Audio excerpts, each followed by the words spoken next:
Happy Friday. It is March 15th, and we are cooking our way through Q number 1. If you're in the business world, Q1, man, it's almost over. Get it in the books. It's about to end.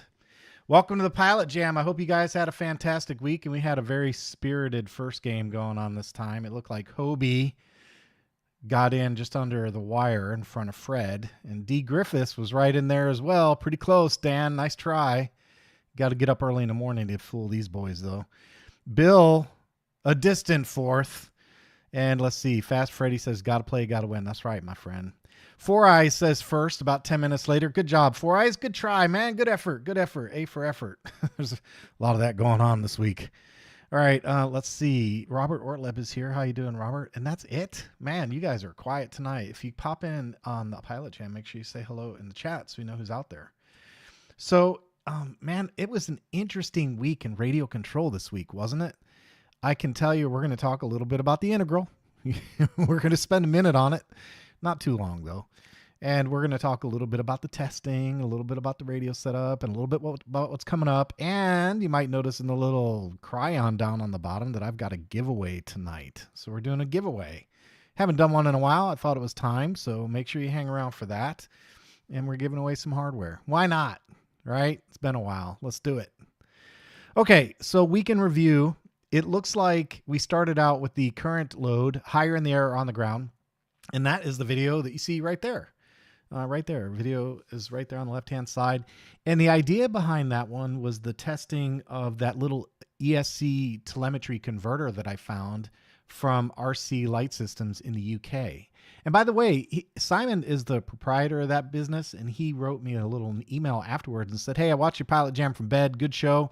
And he gave me a couple of notes, a couple of comments, which I thought was really nice. Shared a little information about the ETC. So if you didn't get one of those yet, I got mine. I got a little stash of them cooking up now. So that way, if I do a bigger plane, which is inbound, I can continue adding amperage and voltage and current and 12S current and all that good stuff, man. I'm really excited about it. You can see on my radio, I'll show you the screen and we'll zoom in a little bit. We'll get to that. But yeah, you can see on my screen, I've redeveloped my post-flight summary screen a little bit, reinvented it for the airplanes that are getting the current. And of course, the first two that got it are the NG and the laser, the 67-inch laser and the 78-inch NG. They both have it installed, and I've got more coming. So there's more coming, more on the way. Todd Kolfler says, hello, good evening, everyone. Robert says, give me that plane in the video. No, I'm keeping that one, man. That's like in-air precious right there, that 78-inch NG. Look at that big baby coming in for a landing, man. I love that plane. It's a good plane. Drummond D. Stewart's is good evening, pilots. And the one he's flying. Yeah, that plane is nice, man. That NG is super sharp airplane. I love it. Okay, so anyway, after that one, we'll talk a little bit about that. We'll come back to that. I want to talk a little bit about the amperage and what I'm going to be doing about that. Next up was just announced the FMS 80 millimeter integral EDF jet. I did the first look on that one. You know, I put some production effort into that, the little B-roll up front with the music and the hot cuts, and nobody said a word about it. They were so fixated on the looks of the plane that they forgot about the production effort that went into that. Just have you guys know, man, come on, it takes a little time to do this stuff. Nobody said anything at all. Kind of hurt my feelings a little bit. Anyway, after that was the maiden flight of the integral, and then, of course, the Pilot Jam. So the integral, we'll come back to the integral. How about that? Stick around for the giveaway, though. We do have things for the giveaway. Okay, first up is the 70-inch slick. We're going to talk about that a little bit. I wanted to let you guys know I took the slick out again, the 70-inch, after converting it to 12S, and I would say 100% it flies better. So it's just more balanced. It just flies better. So but one thing that I did see in that plane, based on my current setup, and maybe it's because of the additional weight, I'm not sure, but it's not fast enough. So that one had a 20x8 prop, a badass 20x8 prop. And by the way, I want to show you guys that. If you are not familiar with this, I just want to share it with you and make sure you're aware of it. If you have these, bigger planes, 60, 67, 73, 78, 85, Of course, Falcon is really good. They're good. XOR, I'm not exactly sure how that's pronounced, but XOAR, the Zor props, they're good, obviously. The carbon fiber stuff from T-Motor and Falcon is excellent, but Innovative Designs has a really nice selection of props at a pretty reasonable price. And I just wanted to make sure you were aware of it. That's all I'm doing here, is just giving you a look to make sure you're aware. Come to Innovative Designs and check out the badass wood props. What I really like about these guys, they're in freaking stock. They're in stock. Like, if you scroll down and look, you know how nuts it makes me to go out and search and say, oh, that's the prop I want, and then find out you go to order it and nobody has it. I gotta hand it to these guys. They do a damn good job keeping their stock inventory levels up. So anyway, I just wanted to point out that the 70-inch Extreme Flight Slick is going to get a 20x10. I'm not going to change the diameter. I just want a little more speed, so we'll increase the pitch a little bit. So that's that. And oh, you know, Robert made a comment, amazed how, let's see, can't get one in here. You could almost double that here for the props. Yeah. And not only that, they look really good too. They're black. They've got this red lettering and the white tips on the end. They look really sharp. They're just nice props. And I haven't had any problems balancing them. So, or haven't had to balance them is what I'm trying to say. You just don't have to balance these props. They come balanced correctly from the factory. So anyway, check them out. $24.99 for 2010. That's not bad. That doesn't suck. Doesn't suck. I know it's not a 9x6 APC at $3. I get that, but it's a decent prop for the money. That's all I can say. So check them out. Anyway, we'll get back to the topic here. So the 70-inch Slick, definitely flying better. That is such a beautiful airplane too. I can't even stress it enough. That Extreme Flight 70-inch is a good looking plane. But one area I'm having a little bit of an issue is in momentum movements like pop tops. And here's the thing. If I get my laser, I can make that sucker pop top 4 times in a row, no problem. But it's like, and I'm not saying that the lasers or the Slick's not doing it. I'm saying I can't do it. And I think the reason is momentum. So I think the reason, what I'm going to do is increase the pitch a little bit and see if that helps me out in those maneuvers. But you know, this is part of the fun. This is part of the hobby that I just really love. And that's just kind of tinkering with things, you know, make a change here, twist that, dial one of these in, add this sensor. This to me is the fun part in addition to the flying. You know, it's the part that I enjoy the most.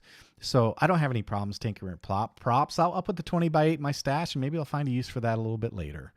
So I guess if you're badass, that's all you need. That's right, Robert. Nice play on words. Good one. Good one. So anyway, that's it on the 70-inch Slick. I just wanted to give you guys a little bit of an update that one is still in work in progress. And I can tell you the 12S power system did well. The balance is right on. I like the balance much better now. And that's that. Hey, I got to tell you, Robert says amp and voltage reading. Yes. Yeah, man. We're going to get into that for sure. I got to tell you guys a little funny.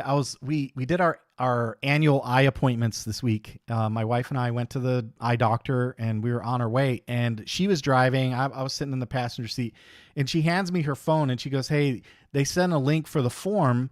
Can you fill out the form?" And I said, "Sure." So I took her phone and I'm filling out all the answers and doing the best I can, not allergic to anything and don't have any heart conditions and put in her age and all that stuff. And, I asked her 1 or 2 questions and she answered me, she's driving and she answered me. And I get down to the bottom. And after asking all these questions about medical and allergies and, what problems, why is she going to see the eye doctor? What's bothering her? At the very end, there was a question on the bottom that said, "What else would you like to tell us about your vision?" And I wrote in the field at the bottom, "I see dead people." And my wife freaked out. She's like, "Do not write that. They're going to think we're crazy." Because if, it came up to a little, young person that isn't aware of the movie Sixth Sense, then they wouldn't understand the reference. But I thought it was funny. I don't know. I'm like, come on, everyone's going to get a kick out of that. I see dead people. That's hilarious. Don't you think? I think it's funny. Anyway. And then when we got to the doctor, we're standing there, doing our eyeglass checkout. And I get this, my son got a job. He got his first job. He's a teenager. He got his first job.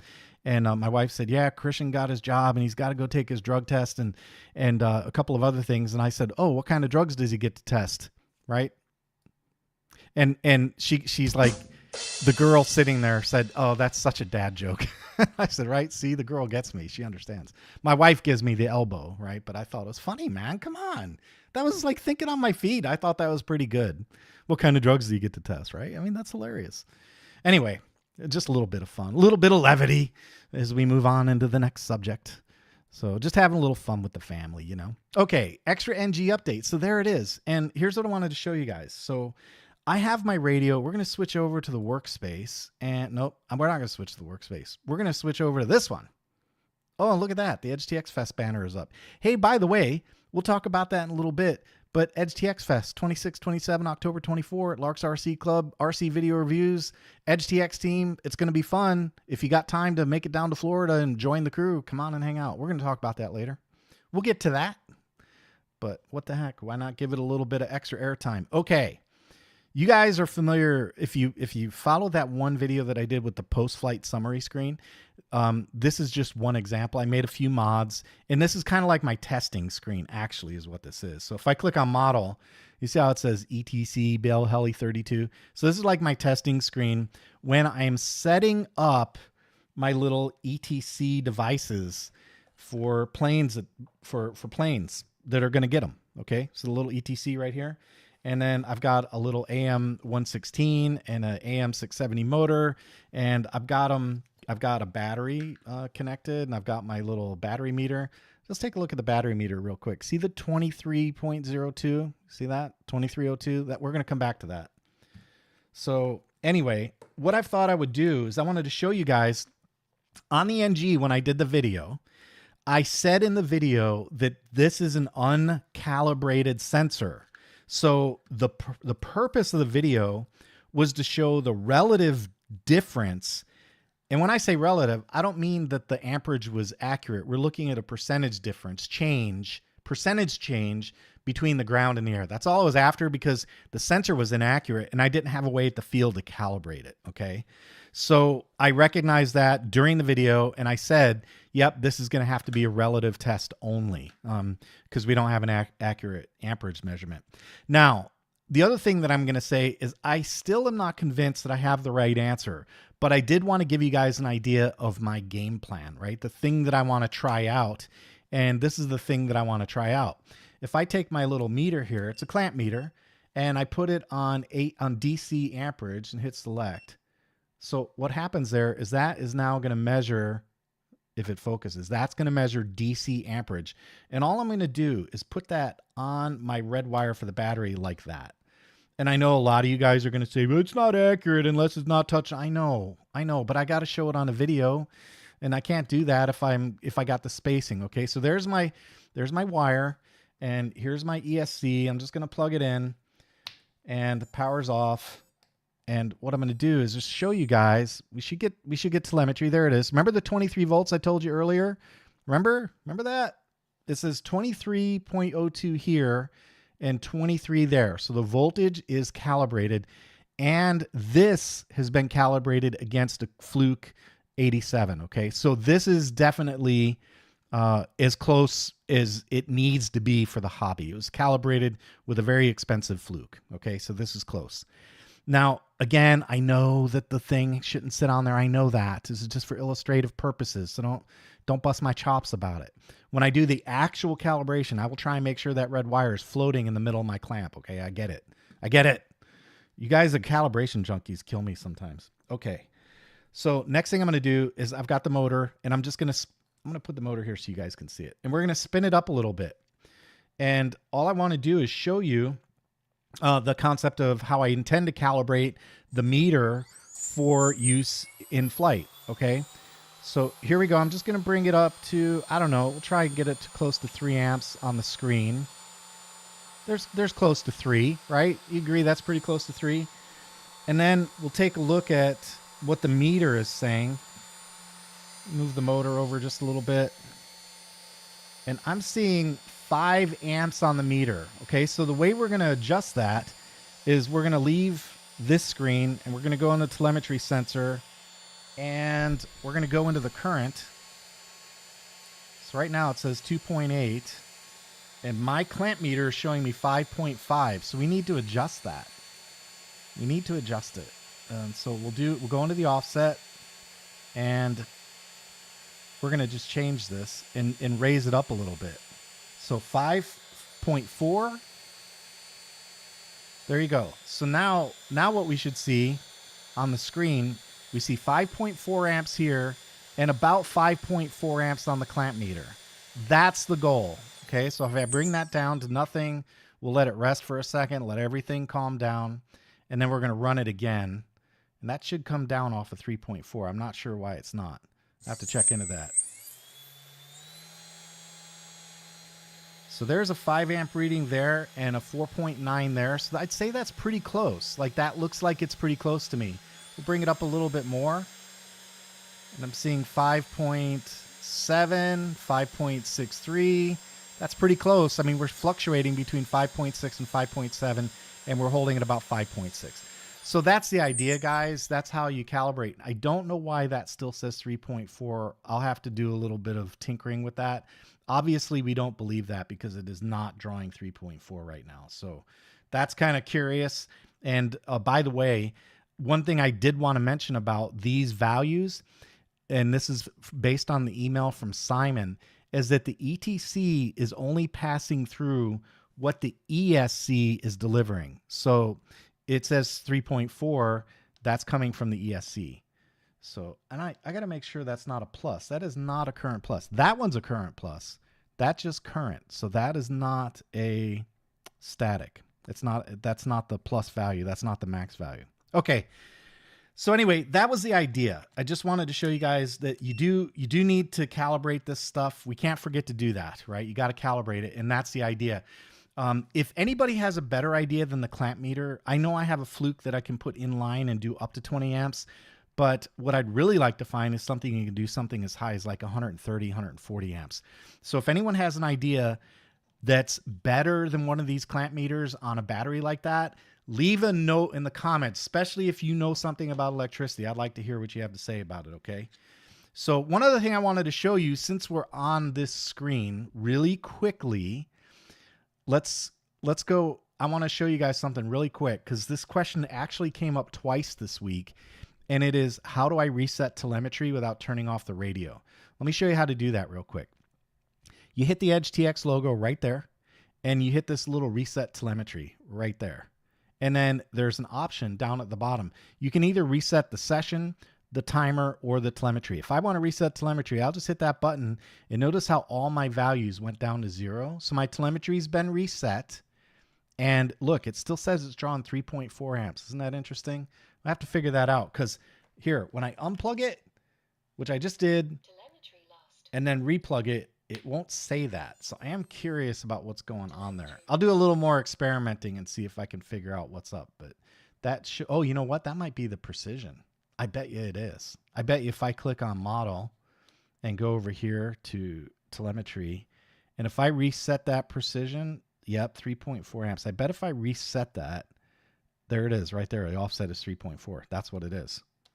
So 3.4, I'm curious, that can't be right. So, you know, bottom line, it's more experimentation. So this is what leads me into experimentation. Like, why do I need a static 3.4 amps in order to get a good picture? And, you know, I can run the motor again. Why don't we? Let's just see. I'll put the meter on here again, too. See, this is what happens, guys. This is what happens behind the scenes. This is RCVR when you guys aren't watching. I'm always doing this kind of stuff.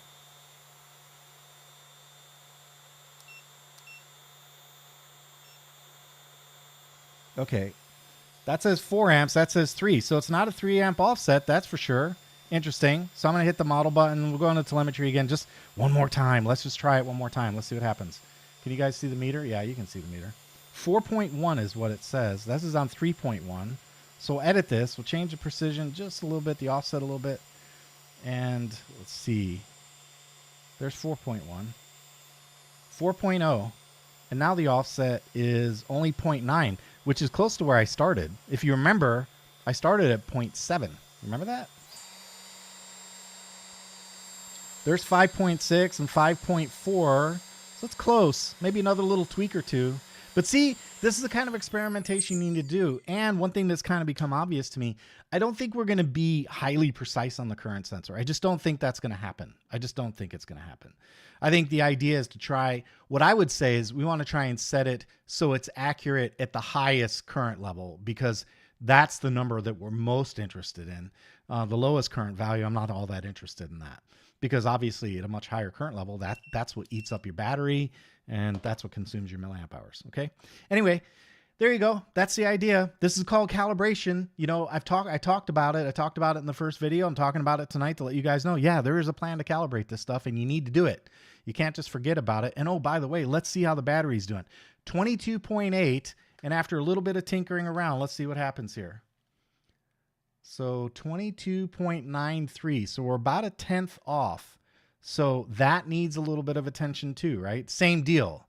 You do the same thing. You'll calibrate this and just go in. And again, I would probably, if I were doing this for real, what I'd be looking for is the calibration to be right on the top end. On the top end. So not the bottom. I'd want it to be right on the top end. So let's see. You could make an argument though for the bottom end though, because that's where you'd want it to be the most accurate, right? Because when it's time to stop, you want to know that. So that's not necessarily a bad idea. In fact, I might have to rethink my point of view on that, to be honest with you. Okay, so anyway, we're seeing 2.8 and I see 2.9 here. So I just want to have this read the same thing. So I'm just going to go up 1. Let's see what happens. Did that fix it? Oh, 23.8. I got to go down 1. 20. Oops, too far. 22.9.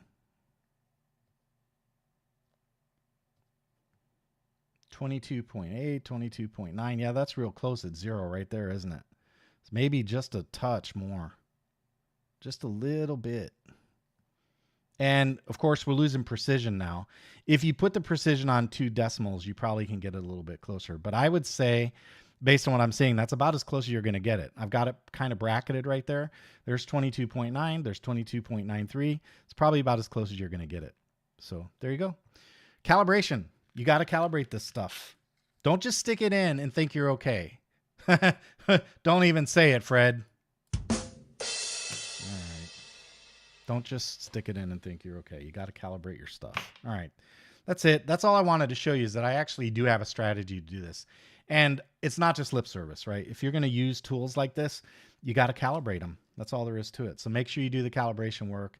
And the ETC converter, man, I'm kind of digging that, because, you know, I get these little post-flight screens and they really help me understand what my max current was, how much milliamp hours.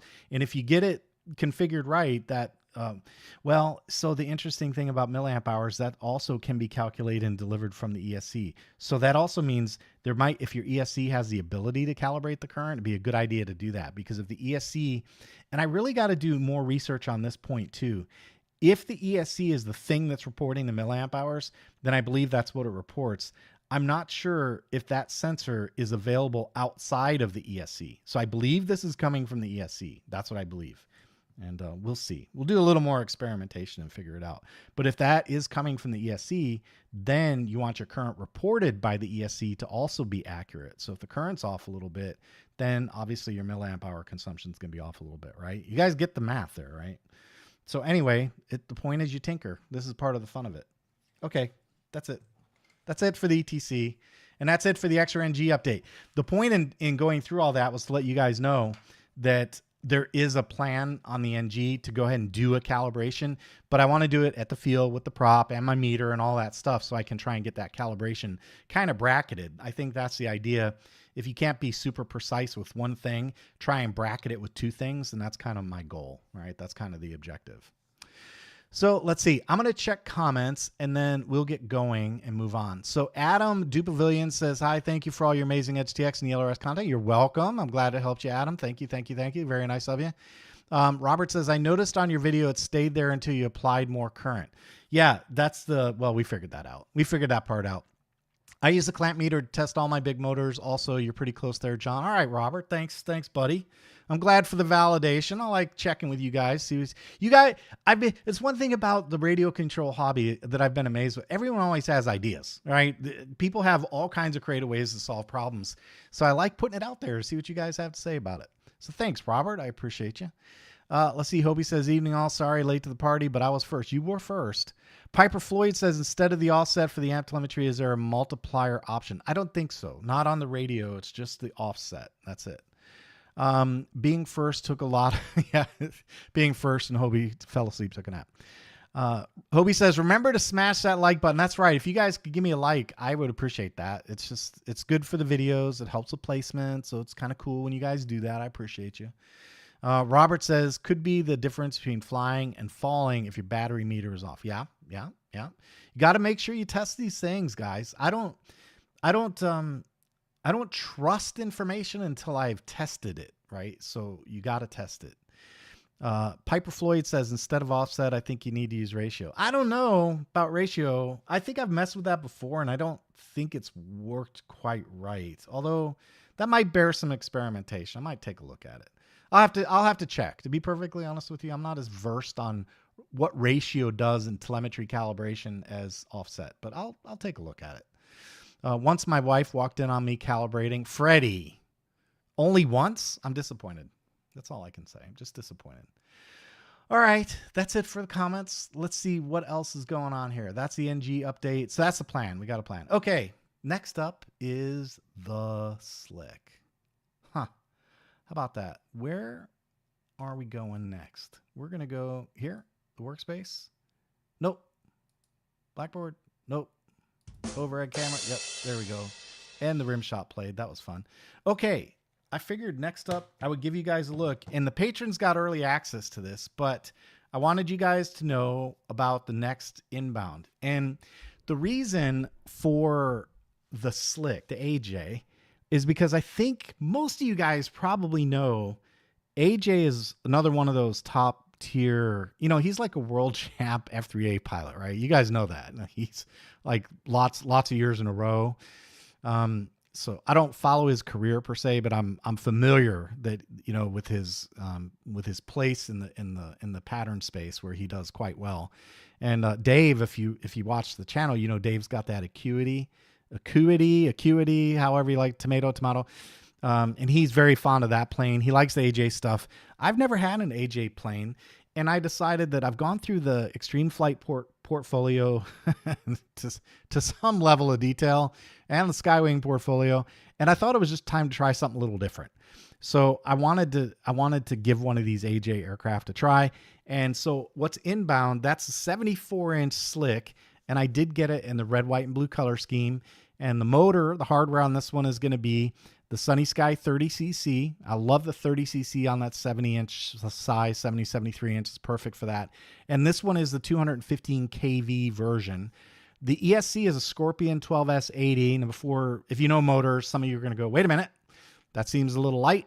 Well, we have data recorded from somebody who's been flying. It's Rob. Rob's been flying this setup, and he's trapped the amperage, and he's recorded it.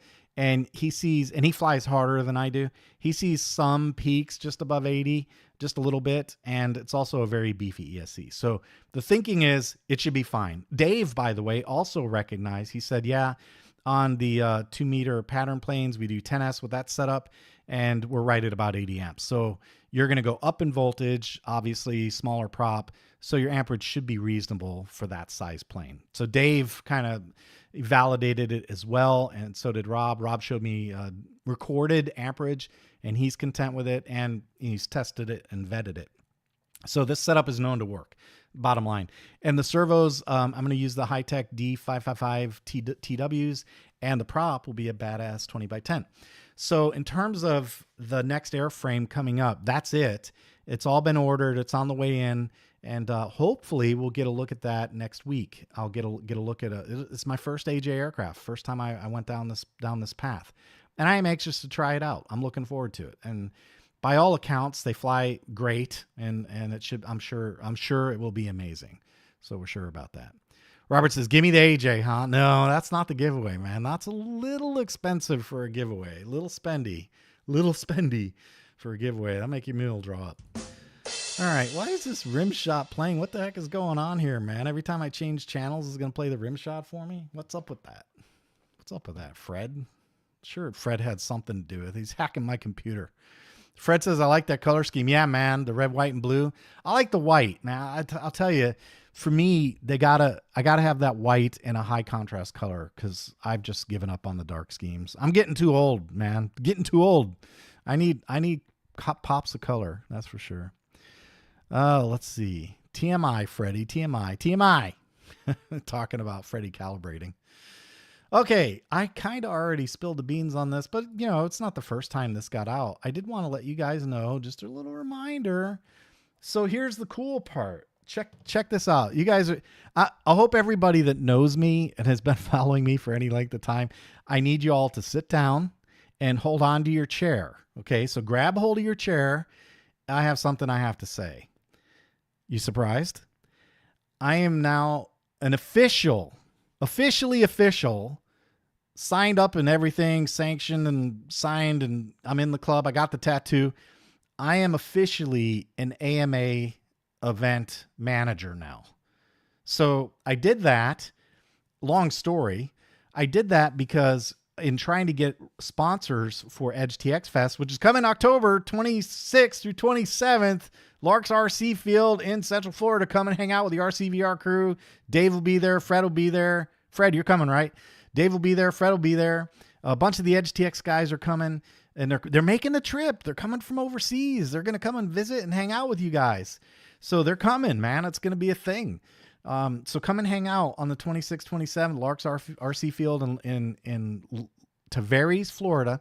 And I'm the event manager. It's officially sanctioned by the AMA. Can you believe that? This event officially sanctioned by the AMA because I became an event manager and got it sanctioned.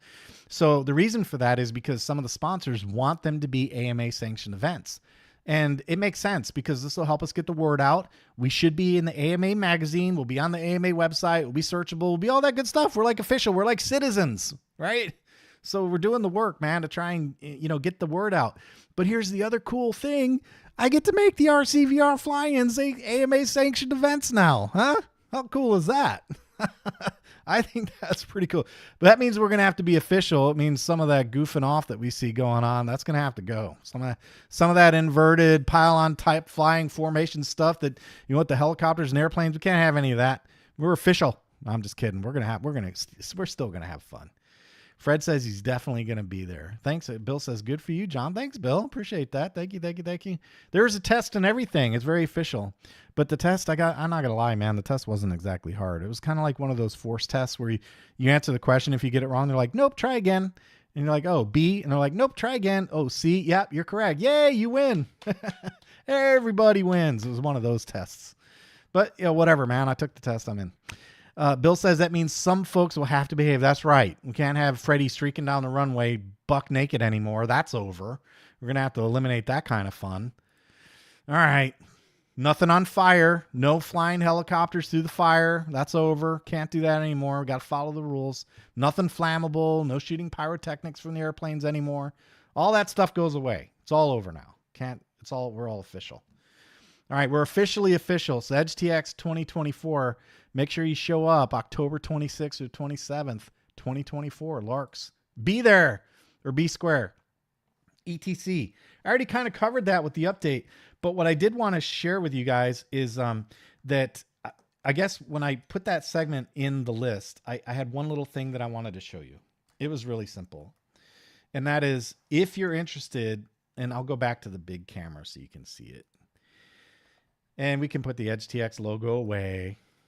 And we'll just set the camera over there, give us some backdrop, some scenery. That's it, right? That's it. You have to make one little special wire. It takes me 10 minutes to make that wire. And by the way, you can, for the baseline, I use the wire that comes with the ER6 receiver. So this is the one that comes with the receiver. It comes with the S-Bus. You know, this is for the S-Bus connection. And then all you have to do is in your kit, you get a kit of these. Hold on. I'm going to get the kit. Hold on.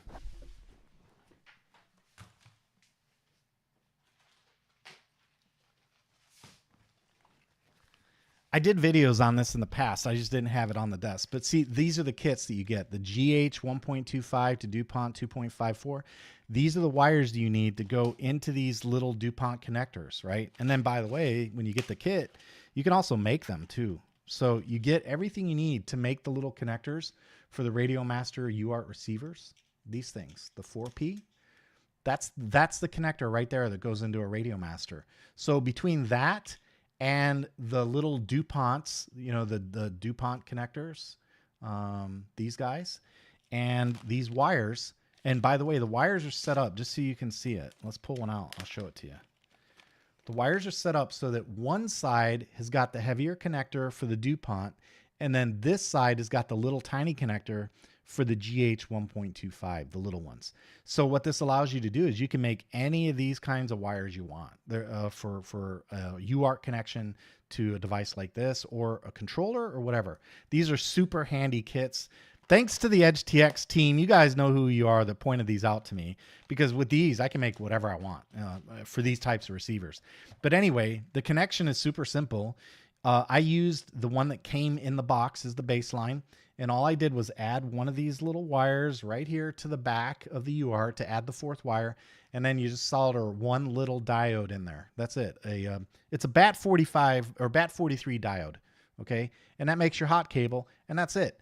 Then all you got to do right now is flash the master branch on your receiver, and you get that Graupner hot telemetry. You turn the serial output on this to hot, HOTT, and that's good enough to feed the ETC converter right there. So that's it. Very simple little setup. That's it, man. That's the wiring right there. And, you know, I put that down on the equipment deck. I run this over to the ESC and the telemetry port, and I'm up and running. I've got voltage and current and milliamp hours on my planes. So that's it. Really simple little setup, man. And I like it. So far, I've got it in the NG, the 78-inch. I've got it in the 67-inch laser. It's going to go in the 74-inch slick, and I will be retrofitting this to other airplanes like the 73-inch slick, the Extra 260. I'm not sure if the Skywing planes will get them or not, because they use a Hobbywing V3, and I don't think those have telemetry. So I can either change the ESC out, which is kind of scary because they're really good ESCs, and that would be a lot of expense just to add current, what amounts to current. So on those, I probably won't retrofit them. Bottom line. But anything that has like a BL Heli 32 ESC, like an AM116, or any Scorpions that I get, which by the way, that's what the Slick is getting. It's getting a Scorpion. Oh, this will be a no-brainer, and I will add that. So simple little device. It's an ESC telemetry converter, ETC, by RC Flight Systems. There's his URL right there on the bottom. Can you guys read that? Yeah, there it is. Sorry, I said RC Flight Systems. That's incorrect. RClightsystems.com. He's in the UK. And I can tell you, I've placed a couple orders with him. He is diligent about getting the stuff out. You get them shipped, and it takes about a week, about 4 or 5 business days from the UK to the East Coast of the US if you want to get them. All right. That's it for the ETC. I just wanted to spend a little time on that because I am going to start. This is going to be part of my standard kit for the nicer planes. It's just going to be part of the kit. It's part of what gets installed in my nicer planes. That's that. I want it. I like it. All right, let's see. Freddie says, I will definitely be there. Good, man. I'm counting on you, Fred. Let's see. What pictures in the AMA mag? Oh, I don't know about what pictures. I don't know. They might just use our little banner, the EdgeTX Fest banner that they made. Bill says, no more fun. I disagree. There's certain things that'll happen when John turns his back to the field and doesn't see what's going on. You know what I'm saying? Robert says, no, I'm just kidding. I'm going to behave. We're going to behave ourselves. We're going to follow all the rules. I don't want to get desanctioned before I even get started. We will follow all the rules. There will be rules followed. Robert says, that's the cat I got into making the new GPS wire for the Eagle Tree I bought from you. Nice. The kit. Yeah. James says, a little late, just started watching video after a little catch up. Nice. Very good. Welcome, James. Regarding clearing your telemetry window, I put my logic switch. Yeah, you can do that too. A 1 second sticky, I have it reset every time. Yep, you can do that. The reason I don't do that, if you didn't see it, is on my airplanes, I have a little bit of a logic that, let me see, I'll bring one up for you. Rather than talk about it, I will bring it up and show it to you. So I'll get rid of the testing logo, and we will do, let's take a look at the 3D planes, because I'm pretty sure the laser has it. So throttle's idle. There we go. So, and we'll bring the big camera up. So what I do is when I go flying, when I have telemetry and I arm, what'll happen on my radio is it automatically switches to that screen, which gives me my radio telemetry. I see the RX stats, you know, what express LR. It's a whole widget that pops and populates this field. So I get that information, and then when I'm done flying, when I land the plane and lock it, what happens is I go after now it went back to the main screen, but that's because there is no flight time. If I actually have telemetry and flight time, then it doesn't stop on that screen. It stops on this screen, which is my post-flight summary. So in this case, I can review my capacity usage. I can review how much flight time. My counters go up now. I no longer do countdown timers. When I have voltage, I can do count up. So I do count up timers to see how long I flew. I have the RX bat low. I have the RQLI low. I've got the current, the T-Power plus. I have the current plus and the RSS signal. And that needs to be minus. I'm going to switch that to minus because I want the low value on one RSS. So that's my post-flight summary screen, which is why I don't automatically reset telemetry, because after I fly, I do want to spend a moment and just check that out. So that's why I do it. But you know what? If it works for you, then you're not wrong. You're not wrong. And by the way, you can put a reset telemetry on a switch. If you didn't know that, let's go ahead and I'll show it to you. But I'm not going to show it to you on a production model. I got to stop doing that. I keep doing that. I show you guys stuff on production models, and then I go flying and hit a switch, and all of a sudden my screen's blank, and I'm like, what the hell just happened? Why is my... So let me go to a non-production model, and I'll show you this one. And I'll zoom in a little so you can see. Okay, so remember the first thing I showed you just a little while ago. If you hit the logo, you can hit reset telemetry and then reset telemetry, right? You remember that one? We covered that. You can also put it on a switch, and it could be any kind of switch, like a logic switch or a sticky switch. Doesn't matter. If you want, you can just use a special function. I'll show you the special function because that's easy. I'm just going to hit plus right here. We'll call it special function number 3, and we'll do trigger, and I'll do my SF switch. So we'll do SF switch. And we'll hit, instead of override, we'll hit reset. And then instead of that, we'll hit telemetry. Whoops, telemetry, and we'll enable it. So now what will happen is when you hit the SF switch, that resets your telemetry. So you can do that, and you can use any switch you want. You could use a logic switch, a sticky switch, an arming switch. You know, if you want to do that, you could have it reset when you arm. You know, you could do that. So all kinds of different ways to do this. And it's actually pretty functional. It's a cool little trick if you were not aware of that. All right, James Jones says you could still view it because when you disarm, it doesn't click. Oh, okay, so that's what I was just saying. If you put it on arm, you could reset while arm, not when disarm. So yeah, that's cool. That's cool. T6 would be a good button. Sure, yeah, you could put it on T6. Sure, any of those switches would be good. Anything. There's lots of different ways to skin the cat, of course. Lots of different ways to do things. Okay, so we'll get back on track. That's it for the ETC, and that's it for telemetry. So we're done. Oh, the giveaway. All right. You guys know how the giveaway works, but I'm going to cover the rules just in case because people are gullible, and I don't want anyone on my channel ever to get ripped off. So we're gonna do this. This is the giveaway, and you guys can all thank Richard. Richard got into our Discord and asked some questions about the ER6 receiver. He was messing around with it, trying to do S-Bus, and he asked some questions. And I thought, you know, I've got an ER6, so I pulled it out and gave it a test. Maybe it's a mistake for me to give this away because it was kind of handy having it available for me to do testing with, but I knew the receiver would do it. So I knew it wasn't a hardware issue. It was just a configuration issue. But anyway, let's cover the rules on this real fast. I want you guys to be clear on the rules. What's going on here? So let's see. Rules. That's not the screen I want. Is this the one I want? There's a Q&A. There it is. We'll hide the questions, and we're going to bring up the giveaway group. There it is. That's what I was looking for. Okay, the giveaway rules. Very simple. Here's what's going to happen. After the video is over, you have to go into the comments, and you use the word gimme. See, Hobie knows exactly what to do. You got to use the word gimme. That I will accept gimme, G-I-M-M-I-E, or I will accept G-I-M-M-E, or I'll even accept Jime if you have to. But give me some variation of that word gimme. And what'll happen is you can put it in as many times as you want. And the more you do it, the better the chance you have to win. And what'll happen is on Wednesday, let me just check my dates here and make sure I get it right. On Wednesday, the 20th of March at midnight, I will stop accepting entries and I will pick a random name after the 20th at midnight. Okay. So after the 20th, I'll pick a name and I use software to do it. It's random. And the software will look for the word gimme on this video, not himmy, Bill. Give me the American English version of gimme. So the software will pick a name from the comments. And so that means you have to do it in the comments, not in the chat.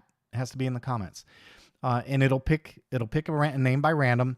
And I will announce the winner on the Pilot Jam that will be held on the 22nd, 1 week from tonight.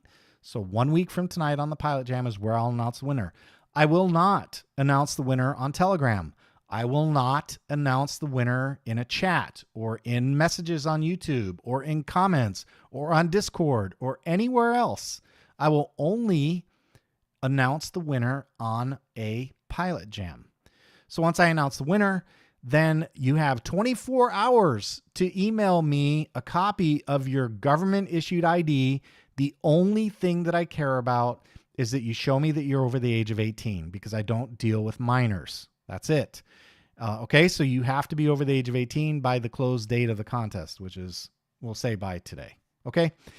No email, no prize. If you don't send me an email, that's your fault. I'm not even going to hear it. My email works, and if my email doesn't work, I will stay up all day and night fixing it until it does. So if you can't send email, that's your problem. I don't care. It doesn't matter. You have to. I'm not even going to hear it. And by the way, I'm the final arbiter. If I don't like your attitude, you get disqualified as well. So don't give me grief. We're giving stuff away. It's free stuff. You don't get to complain. There are no complaints when it comes to free. All right, so save them. All right, that's an ER6G. It'll be given away. You guys get the idea, right? In the comments after the video's over, use the word gimme, and we'll give it away. We'll have a little fun. Hopefully somebody can use it. I know somebody. I need something in the picture here. What's going on? I need a radio. There it is. That's the one I was looking for. Robert, Miss Precious. I can't believe he didn't even ask. All right, let's see. Robert says, you guys bring your game because we have a couple guys here that will do this to death just to win. So don't think one gimme is going to get it. It will not. And Sir Trumpington, you have to do it in the comments after the video posts, not during the live stream. This is chat. You have to do it in the comments after the video posts. Okay. Sir Trumpington, what about UK? Yeah, anyone in the world, everyone's eligible. It's free game. I will send this anywhere in the world. And by the way, I don't tax. You guys are responsible for VAT. I don't pay VAT. I'll ship it to you. You pay VAT. You pay whatever taxes. That's your problem. I will ship it though, no cost, right? So you just have to pay whatever taxes there is. Gummy, no, got to be some variation. GIM, that's as far. GIM, okay, let me clue you in. The search term is GIM star. Okay, so GIM star. Robert says, all over the coffee table. Thanks a lot, John. I didn't just puke. Oh, all over the coffee table. Robert sprayed he saw Precious and just let it out in a fit of desperation for how badly he's missed this radio. Swallow next time, Pops. Oh, snap. Did he just say that out loud? Robert, I think Bill just schooled you, man. Woo, that was nasty. Okay, that's the giveaway. Let's get into what's coming up next. It is the Q&A. All right, let's go. Let's get back on track, man. You guys are so naughty. You're naughty. All right, here we go. Time for a little Q&A. Let's see. Drone's Eye View says, John, great video as always, and thanks. I was wondering if there was a method to reset the radio receive telemetry values for a second flight without turning the radio off and on. I'd like to have the telemetry for each flight stored separately in the logs. I'm using an RM Boxer. Oh, yeah, hold on.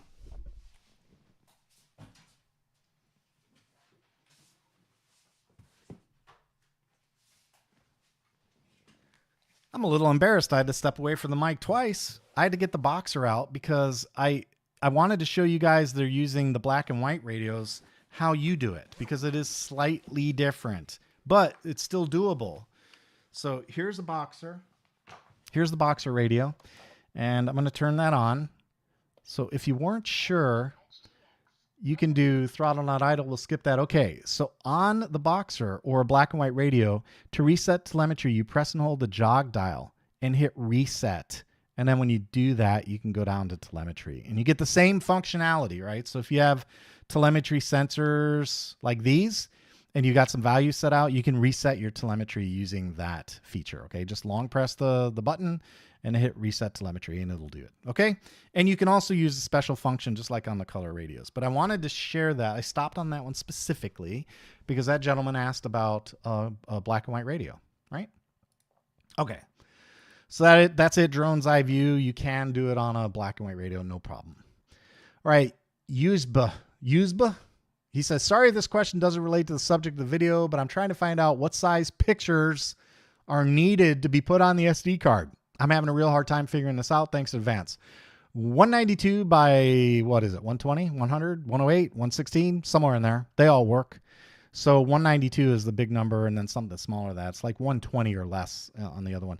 And if you look on the channel, I replied to this one on the comments, and there's a video that I made called Special Files. And if you search for that, Special Files, it will teach you about the special files that exist on the radio, like the splash screen, your model screens, your hello prompts, and all that stuff.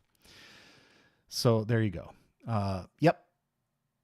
192 by, I think, 120, 116. I think they all work. All right, let's see. BH9976. Where do you get the additional sounds? This has become a popular question, and for some reason, there it is. That's a longer one than the other ones. That's what she said. I know, you guys, I'm just can't say anything around here. Okay, BH9976. Where do you get the additional sounds?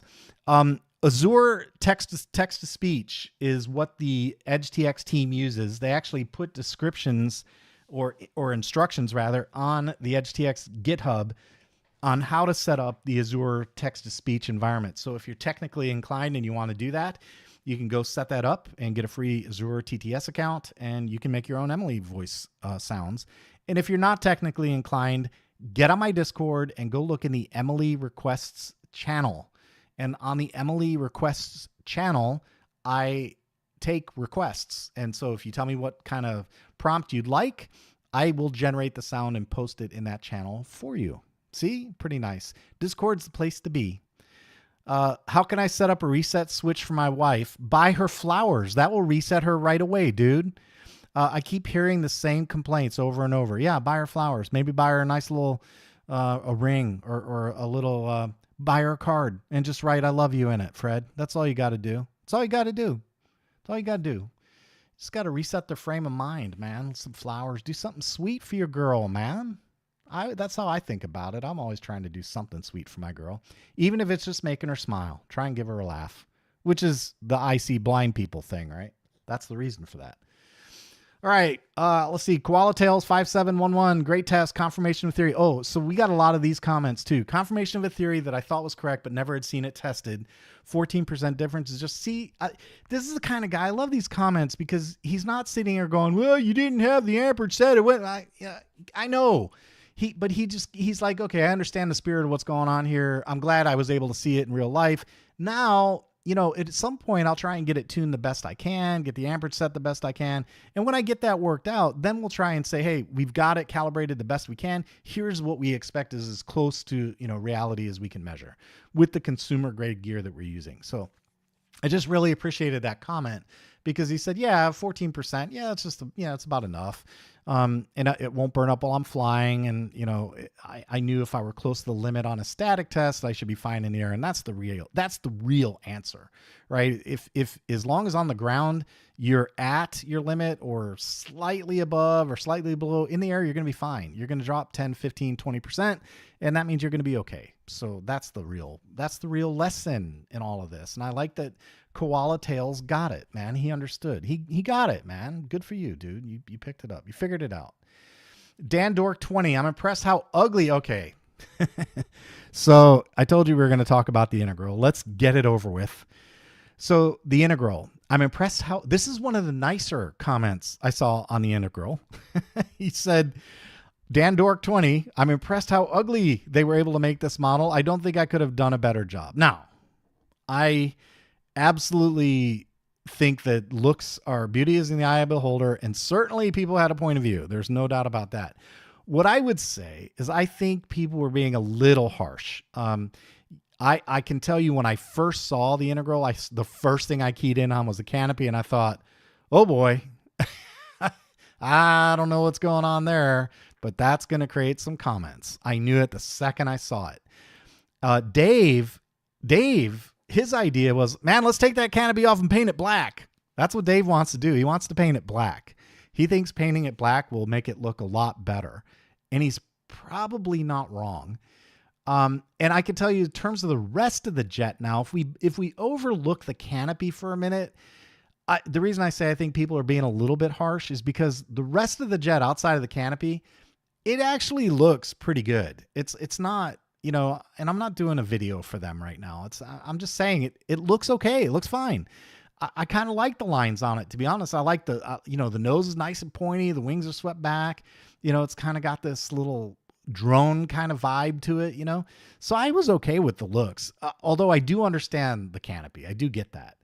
But boy, oh boy, all I can say is that I hope as a result of this launch, because I kind of looked around on YouTube after I posted my video and I saw the other comments. My channel was not the only one that was getting grief for the integral. Like everybody got, you know, the comments were coming in pretty hard on that plane.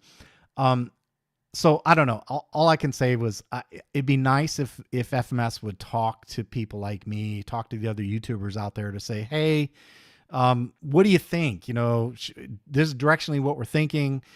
I'd be happy to give them feedback because I listen to you guys, man. I do. I listen to you. So if they were to ask for it, we'd give it. So hopefully maybe next time we'll get a little bit more advanced. So they didn't involve us in the design process is all I can say. At least they didn't involve me. I can't speak for the other channels like RC Informer and, you know, Brian, I don't know. I can tell you I was not involved in the design process. So let's see.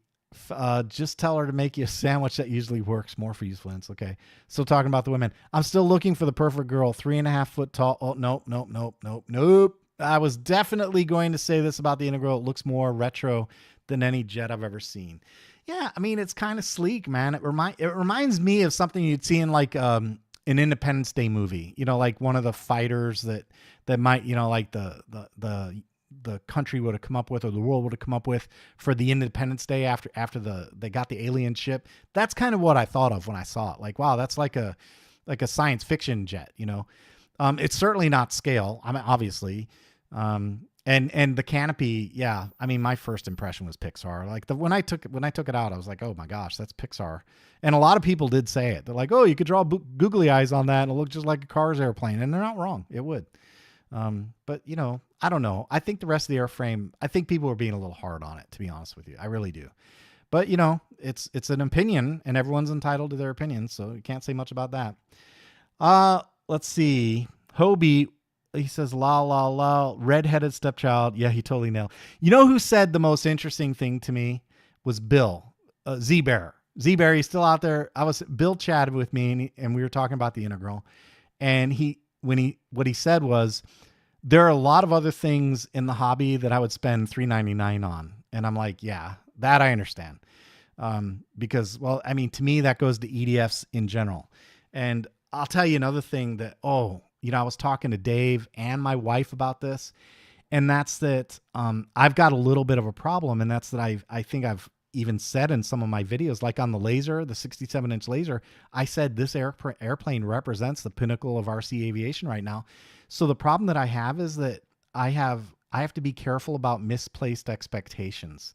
Like I can't go out and fly the jet and say, well, it doesn't fly as good as the laser, so it's terrible. That's not fair to the jet, right? And Dave and I actually spent quite a bit of time talking about that because, you know, I was trying to do certain maneuvers with it and they weren't working out very well. And Dave said, but John, he goes, it's a sport jet. He said, if the people that buy this kind of thing have the skill to be able to do the maneuvers you're trying to do, they won't buy this plane. That's not what they're looking at. They're going to be looking at a composite Avanti.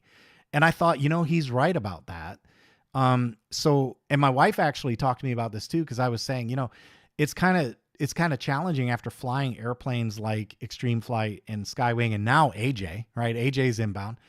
It's kind of challenging because I want to always compare everything to those. And so, when I was talking about next airframes for the channel, I said, I just don't want to get anything but Extreme Flight or AJ anymore.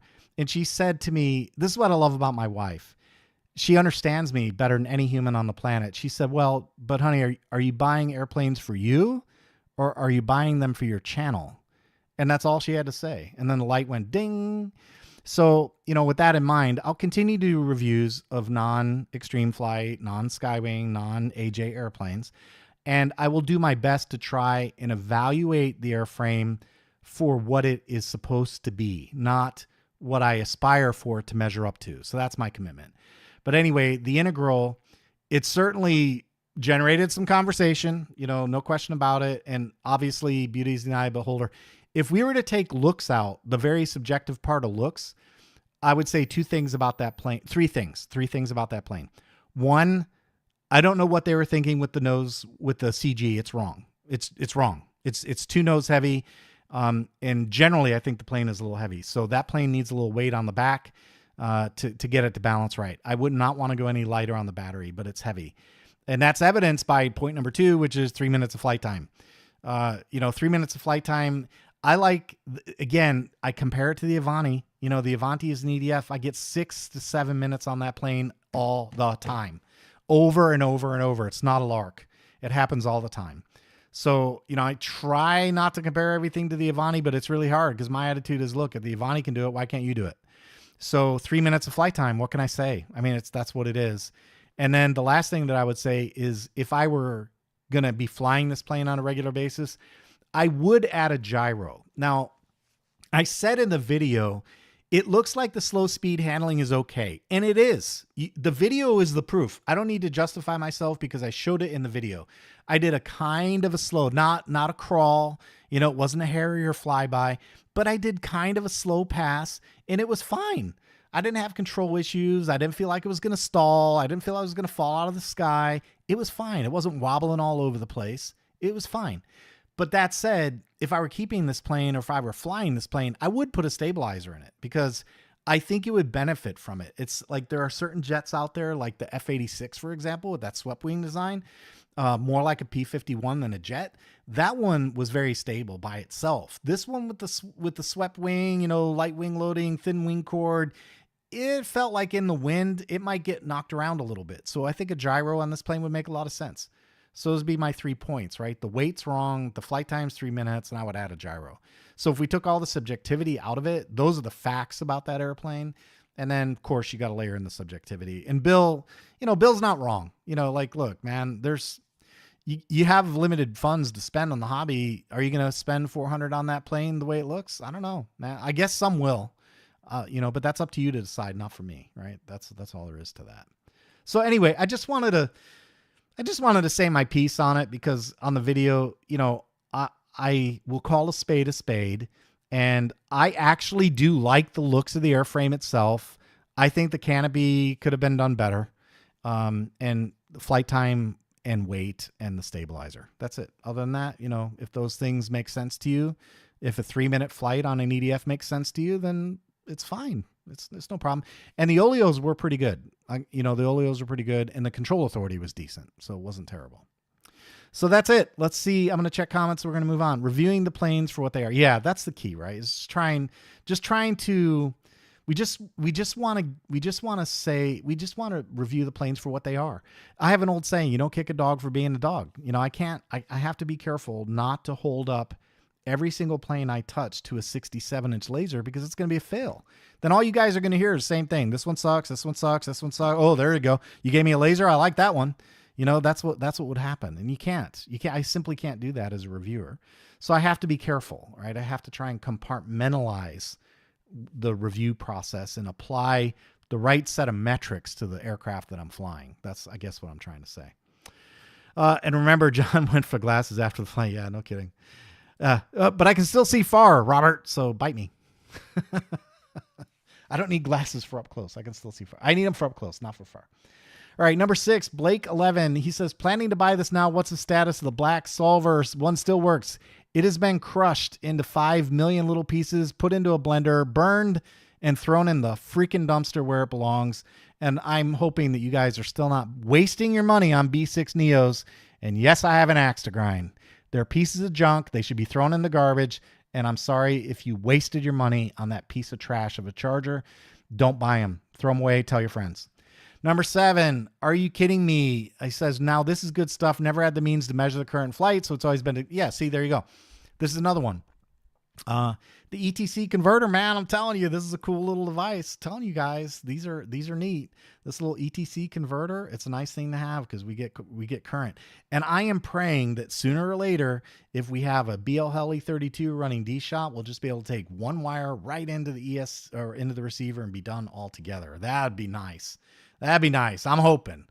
It's coming, man. I feel a lot better about the kind of telemetry we're getting on these right now. But yeah, man. Never had the means to measure current in flights. Now we know. Yeah, good to know. All right, let's see. Nemo Cheerio says, great real, oh, another one. Great real world test. It's so frustrating.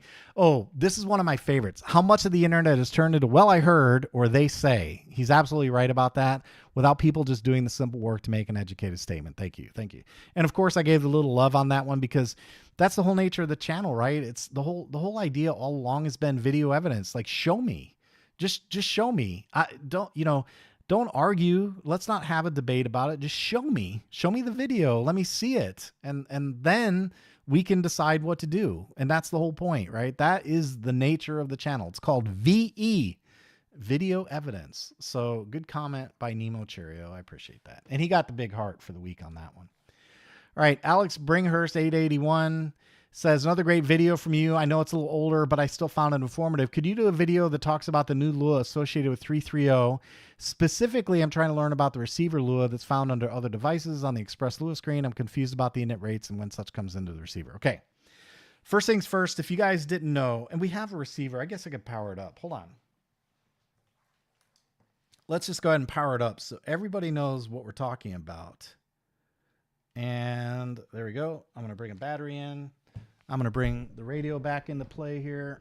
Uno momento, por favor. I'm going to turn the radio on, and then we're going to plug stuff in. And there we go. We should be getting telemetry here. Yeah, there we go. We got it. And I'm going to bring the overhead camera up. So here's what he's talking about. So all I did was plug in the receiver from earlier. This is the ER6 connected to my little rig there. So here's what he's talking. If you guys don't know about this one, this was a trick that I learned. I think Cap and Bride told me about this, I think. But if you go into your ELRS telemetry and then under other devices, I'm going to scroll left. You see other devices right there? And you click on that. You see the receiver. That's the receiver. You click on that. And then in the receiver, okay, so I'm on 3.3.2 and that init rate is gone. So it's not in here. And I think I heard Brian say that that was going away. But I didn't think it was going away in 3.3.2. I thought it was going away in 3.4. At any rate, oh, you know what? I've got the main. That's what it is. This one has main. Anyway, what you'll see in here is an option called init rate. And let's just pretend instead of telem power, it's right there. I have the master, not the main. I have the master flash. That's why I have hot telemetry there. So if you don't have the master flash, you should see init rate in here, okay? Init rate, and what you do is you marry that up to where your transmitter is. So my transmitter is at 333, and if you marry up your init rate to what your transmitter packet rate is, when they turn on, they bind a lot faster because the receiver does not have to go through and look for the packet rate that it should be listening on, right? Or listening for. So now I did hear from Brian. And if Brian's still here, yep, there he is. Yeah, it's gone because it's automatic in 3.4. There you go. Thanks, Brian, for offering the clarification. But yeah, so the reason you're not seeing it on mine is because I've got the master installed so I can play with the hot telemetry. And in 3.4, that init rate's going to go away. And I think what Brian said was after it binds initially, it will look at the last bound packet rate for the bind next time, right? I think I have that right, Brian. If I'm not, please correct me. but that's the idea. So if you're wondering if you have init rate on your screen right here, set it to match what is on your transmitter for your packet rate. That's the idea. And Brian, of course, obviously feel free to offer any corrections if I misspoke. All right, Freddie says, can we finish this up by 9 so I can watch Night Court? Fred, I'll tell you what, man. Simon Wood says, great video. This is Simon, by the way. This is the guy who made the ETC device, the ESC telemetry converter. That's Simon. And he left a comment, nice to see the effect measured for information. The measurement on the TX comes from the ESC. That's the current I was telling you guys about. And that's the thing we were messing around with a little earlier to calibrate, right? That was the point. The ESC just converts protocol formats. It does not change the data. It does add Mach consumption. There you go. There's the answer to the question I had earlier. It does add Mach consumption if the ESC does not provide that directly. There you go. Now we have the answer. So if the ESC provides Mach consumption, it's provided. If the ESC does not provide Mach consumption, the ETC provides it. So in any event, you want to make sure the current's right. Let's just settle for that. If we make sure the current's correct, either on the ETC or as reported via telemetry, then we'll have, oh, actually, the ETC won't know what the radio is doing. So you really want to make sure the current's right coming out of the ETC, because you can change what's displayed on the radio by using tools like offset or precision or ratios or any of the other tools, but you can't tell that information to the ETC. So keep that in mind.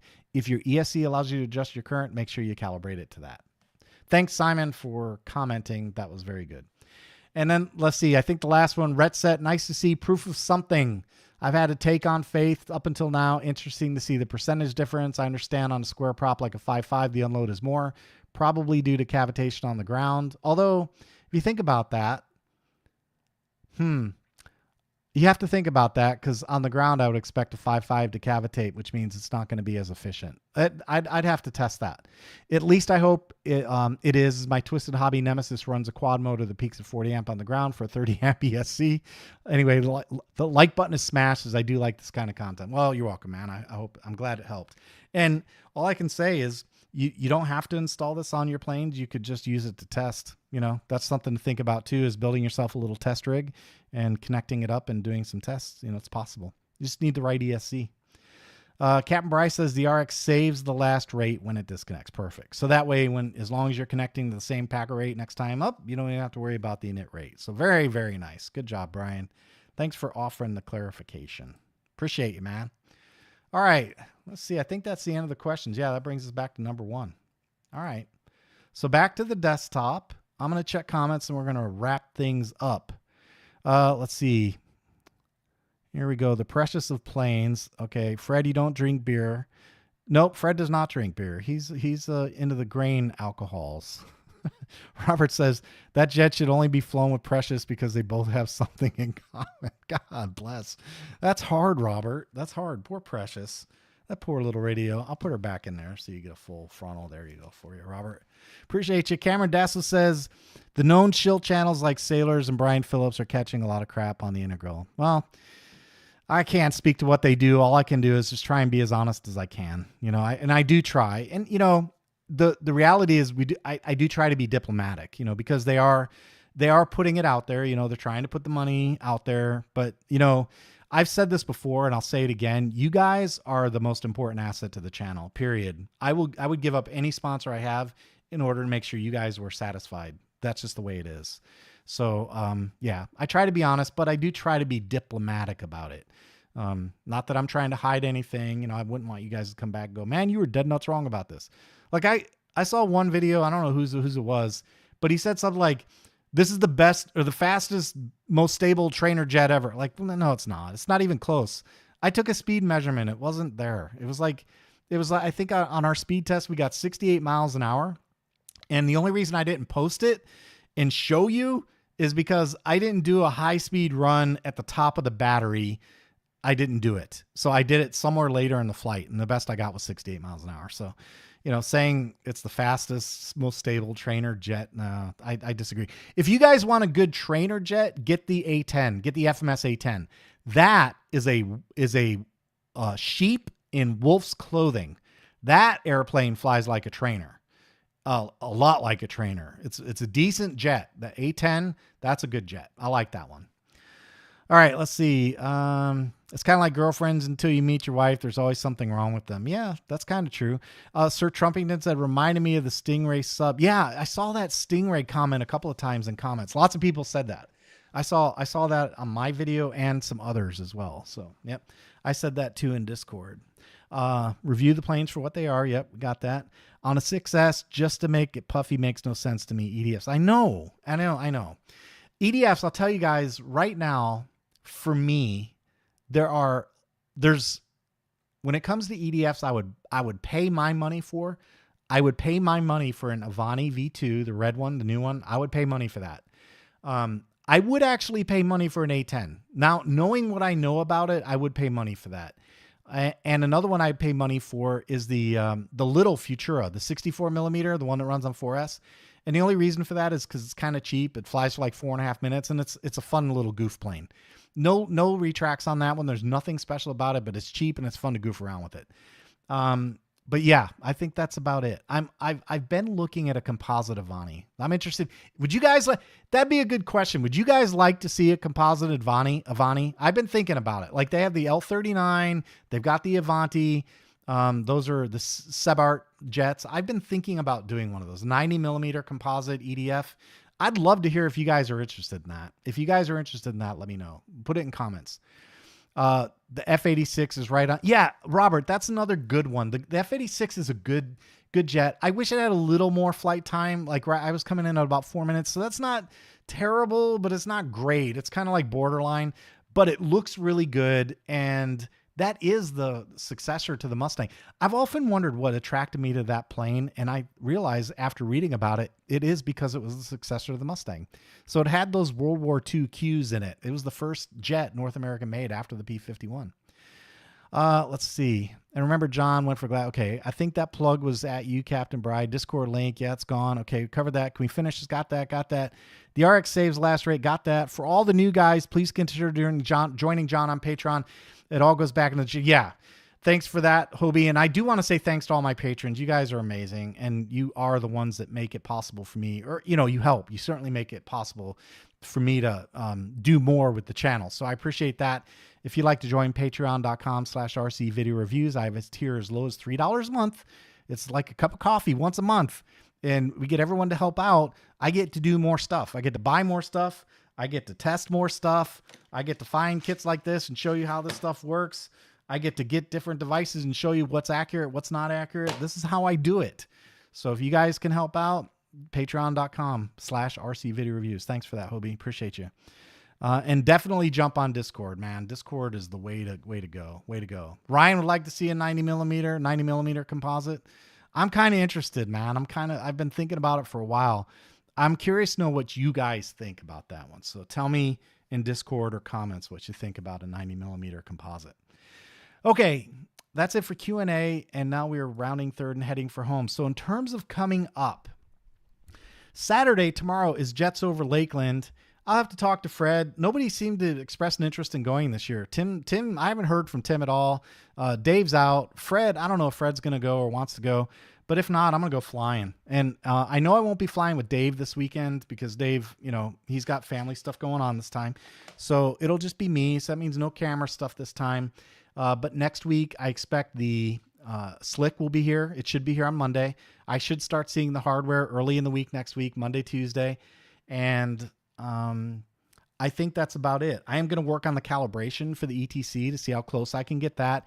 And what I really want to try, because I have my charger at the field, is I want to bring the batteries, read the MAH consumption on the screen, bring the batteries over to the charger, document what the MAH should be, and then charge them with the X6 and see what it does. That's another good test to see if your current is close, is do you put in what you take out? If those two are kind of close, then your current's kind of close as well. So that's another little test I'll be running to see if I can get that MAH kind of close in terms of calibration.